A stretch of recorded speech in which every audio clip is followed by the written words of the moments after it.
नमस्कार। हेलो दोस्तों, आप सब कैसे हैं? आशा करती हूँ कल की भगवान आप सभी को कुशल मंगल रखे होंगे। लंबे समय के बाद फिर से इस YouTube चैनल पे आप सभी का हृदय से स्वागत करती हूँ। आप देखे होंगे इस YouTube चैनल का नाम मैंने आयुर्वेद के साथ आदि सनातन धर्म जोड़ा है, तो सवाल उठना स्वाभाविक है, आखिर इसकी आवश्यकता क्या पड़ी। आज मैं उसी के बारे में चर्चा करने जा रही हूँ। हम जानते हैं हिंदू धर्म का मूल स्रोत जो है आदि सनातन धर्म है, जिसको खुद भगवान ने सृष्टि किया था, पर हमें ये पता नहीं उसका नियम या नियंत्रण रेखा क्या है। आखिर इसको अगर भगवान ने सृष्टि किया था तो इसका अधपतन कैसे हो गया। इतिहासकारों से यह सुनने को मिलता है कि जो एशिया भूखंड है कभी अखंड भारत हुआ करता था, जिसका मूल धर्म आदि सनातन धर्म था। तो क्या कारण रही होगी कि सनातन धर्मियों को अन्य धर्म ग्रहण करना पड़ा। क्या यह सिर्फ ज़बरदस्ती हुआ है या फिर उसके पीछे अलग कुछ कारण है। यह सवाल सबके मन में आता ही होगा। जब इसका सही उत्तर मुझे नहीं मिला तो जैसे मैंने शुरू से बताती आई हूँ कि आयुर्वेद सिर्फ एक चिकित्सा विज्ञान नहीं है, इसमें जीवन संबंधी हर समस्या का समाधान है। तो उसी विश्वास के साथ इसका भी उत्तर मैंने आयुर्वेद के जरिए ढूंढने की प्रयास की, और जब मुझे उसका कुछ सटीक उत्तर मिला तो इसको मैं आपके सम्मुख रखने को उचित समझा। जैसे सनातन धर्म भगवान ने ही सृष्टि किया था, वैसे ही आयुर्वेद का भी सृष्टिकर्ता स्वयं भगवान ब्रह्मा है, यह हम जानते हैं। अतः मुझे लगा कहीं ना कहीं इन दोनों के बीच में अवश्य संपर्क होगा। आयुर्वेद के ऊपर गंभीर अध्ययन के बाद जब मुझे पता चला जो प्रचलित आयुर्वेद पाठ्यक्रम है वो काफ़ी हद तक विभ्रंश हो गया है, उसमें बहुत सारी मिलावट आ गए हैं, आज इसके शुद्ध रूप प्रयोग में नहीं है। अतः मन में आया कि यह सनातन धर्म के साथ भी हो सकता है, क्योंकि आयुर्वेद कहता है युग के हिसाब से धर्म का एक एक पाद का ह्रास हुआ है। युगे युगे धर्म पादः क्रमेण अनेन हीयते, मतलब हर एक युग में धर्म का एक एक पाद का ह्रास हो गया है। सत्य युग में धर्म का 4 पाद था, और जैसे त्रेता युग में धर्म का 1 पाद ह्रास हुआ, द्वापर युग में उसका 2 पाद ह्रास हो गया, और कलयुग में 3 पाद धर्म का ह्रास हो चुकी है, केवल 1 ही पाद धर्म का रह गया है। अतः ज्ञान में विभ्रंशता होना स्वाभाविक है। कहीं यही विभ्रंशता जो सनातन धर्म का अधपतन का कारण तो नहीं है। आयुर्वेद के हिसाब से कोई भी समस्या का समाधान के लिए एक मुख्य मंत्र कहा गया है, संख्येपत क्रियायग निदान परिवर्जनम। मतलब कोई भी रोग हो उसका समाधान के लिए पहले तो उसके निदान जो है, जो निदान मतलब जो मूल कारण है उसको निवारण करना आवश्यक है। अतः आदि सनातन धर्म का विभ्रंशता का भी मूल कारण जानना परम आवश्यक है, तभी जाकर उसका समाधान हो सकता है। उसमें सर्च करते करते मुझे एक ज्ञान जो मिला, आमिष भोजन का ज्ञान, जिसके लिए पहले भी मैं अलग अलग माध्यम से प्रकाश करने के प्रयास करती आई हूँ। आमिष भोजन यानी नॉन वेजिटेरियन डाइट को कहीं भी आयुर्वेद में निषेध नहीं किया गया है। हर एक आमिष भोजन का गुण धर्म, उसका प्रयोग बहुत ही पुंखानुपुंख रूप से आयुर्वेद के मुख्य ग्रंथ चरक एवं सुश्रुत संहिता में वर्णन किया गया है। भले ही कुछ आयुर्वेद विद्वान बताते हैं कि आयुर्वेद में आमिष भोजन सिर्फ औषधि या फिर चिकित्सा के तौर पे लेने के लिए विधान किया गया है, पर यह गलत है। उसके बारे में एक आध संदर्भ में देना चाहती हूँ।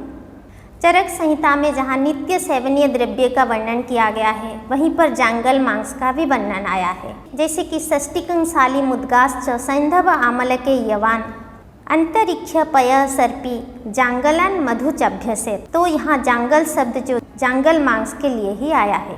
इसी तरह जहाँ अग्रिय द्रव्य का वर्णन किया गया है, मांसम बृहण्यानाम करके संदर्भ आया है, जिसका मतलब होता है बृहणकारक द्रव्य में मांस श्रेष्ठ है। और जो सारे ज्ञान वर्णन है अलग अलग मांस के गुण धर्म के बारे में, तो उसको विचार करते हैं तो यह सिद्ध नहीं होता है कि मांस भक्षण को आयुर्वेद में निषेध किया गया है। चरक संहिता में आहार, स्वप्न एवं ब्रह्मचर्य का त्रय उपस्तंभ कहा गया है।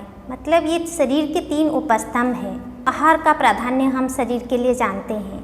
जब आहार संबंधी अज्ञानता फैलाया गया हिंदू धर्म में, तो यह एक मुख्य कारण हो सकता है इस सनातन धर्म का अधपतन का। यह आमिष भोजन संबंधी अज्ञानता इतना फैला हुआ है समाज में कि यहाँ तक मैंने सुना है कोई आमिष भोजन सेवनकारी लोगों को अपने गृहों में प्रवेश तक नहीं कराना चाहते हैं।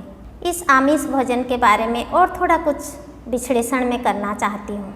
सुश्रुत संहिता में एक संदर्भ आया है, तत्र पुरुषम प्रधानम तस्य उपकरणम अन्यत, मतलब पुरुष जो है श्रेष्ठ जीव होता है और अन्य जीव जगत उसके ही उपयोग में कहीं ना कहीं आते हैं। अतः यह संदर्भ भी आमिष भोजन को निषेध नहीं करता है।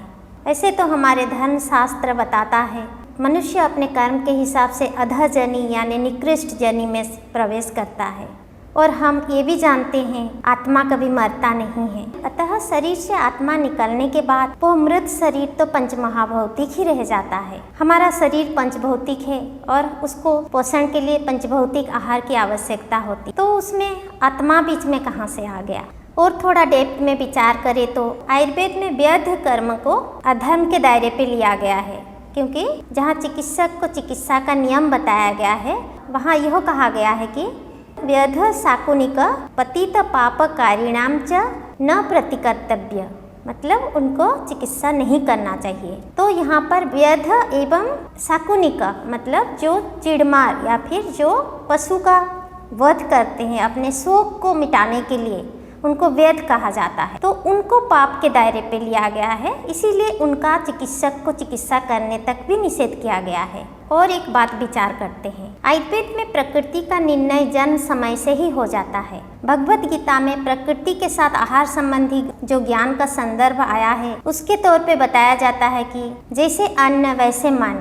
पर आयुर्वेद का संदर्भ को अगर साथ लेते हैं, प्रकृति अगर जन्म से ही निर्धारण हो चुकी है तो अन्न उसको कैसे भला इन्फ्लुएंस कर सकता है। तो मेरे समझ से जैसे मन वैसे अन्न होना चाहिए, ना कि जैसे अन्न वैसे मन। जिसका जो प्रकृति है उसको उसी तरह की आहार लेने की मनसा होती है। और थोड़ा अंदर जाकर इसको समझने की प्रयास करें तो अगर महाभारत युद्ध का संदर्भ लेते हैं तो यहाँ तो पितामह भीष्म, गुरु द्रोणाचार्य आदि महानुभावों का भी हत्या को पाप नहीं ठहराया गया है। और हम जानते हैं गीता के माध्यम से कैसे ये सब ज्ञान भगवान ने खुद समझाया है कि आत्मा मरता नहीं है।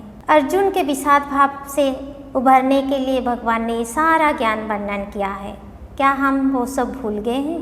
अगर वहाँ मनुष्य को मारना पाप होता तो महाभारत युद्ध धर्म युद्ध नहीं कहलाता। भगवत गीता के माध्यम से भगवान हमारा आध्यात्मिक ज्ञान को उजागर करने के प्रयास किया है। हमें मोह माया रूपी बंधन से ऊपर उठने के लिए अर्जुन के माध्यम से एक बहुत ही अच्छा उदाहरण देकर ये ज्ञान को हमें दिया है। जीव अपने कर्म के हिसाब से अलग अलग योनियों में वस्त्र के भांति एक वस्त्र का त्याग करके दूसरे वस्त्र पहनने जैसा ही एक शरीर से दूसरे शरीर को रूपांतर होता रहता है। यह कड़ी अनवरत चलता रहता है, पर ये कड़ी जब खत्म हो जाएगी तब ना कोई किसी को मारेगा ना कोई आमिष भोजन करेगा। पर ये कड़ी कब खत्म होगी ये हमारे हाथ में नहीं है, ये खुद सृष्टिकर्ता ही जानते हैं। तब तक हम आयुर्वेद ज्ञान के सहारे आदि सनातन धर्म की पुष्टि करके अगर अपनी जीवन अतिवाहित करते हैं, मेरे समझ से हमारे बिछड़े हुए साथियों को फिर से हम इकट्ठा कर सकते हैं। अलग अलग धर्म को एकजुट करके फिर से वही आदि सनातन धर्म उपस्थापन किया जा सकता है। इसी के माध्यम से संसार में फिर से ऐश्वर्य सुख शांति स्थापन हो पाएगा। यह और कुछ नहीं बल्कि सत्ययुग ही कहलाएगा। जय आयुर्वेद, जय सनातन धर्म।